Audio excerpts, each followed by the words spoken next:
បាទក្នុងវីដេអូនេះខ្ញុំសូមបង្ហាញពីការបង្កើតសំណួរប្រភេទ word cloud ខ្ញុំសូមចុចត្រង់ word cloud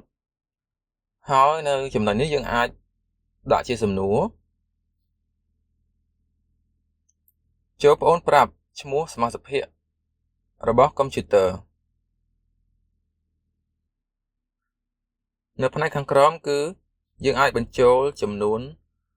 ចម្លើយដែលសិស្សអាចឆ្លើយអាចមួយឬក៏ច្រើនជាងមួយខ្ញុំសូមកំណត់ថាសិស្សម្នាក់អាចឆ្លើយបានតែមួយចម្លើយទេ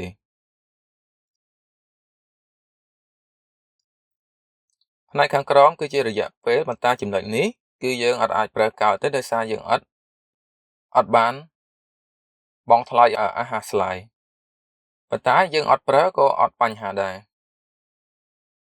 បញ្ជាក់ត្រង់ចំណុចដែលមានសញ្ញាមកុដគឺជាមុខងារដែលយើងត្រូវទិញខ្ញុំសូមថយក្រោយ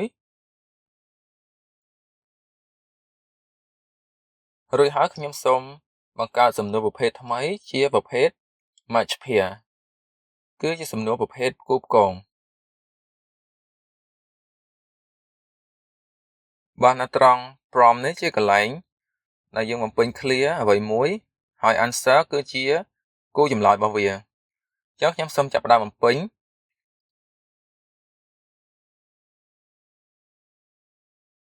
អញ្ចឹងគោលចម្លើយនេះគឺយើងត្រូវតែរៀបវាឲ្យត្រូវឲ្យហើយដល់ពេលដែលយើងឲ្យសិស្សឆ្លើយគឺអាហារឆ្លើយនឹងរៀបជាចម្លើយមិនត្រឹមត្រូវទុកឲ្យសិស្សជាអ្នករៀបវាឲ្យត្រឹមត្រូវវិញបាទចំណុចនេះគឺមានតែប៉ុណ្្នឹងទេបាទសូមអរគុណ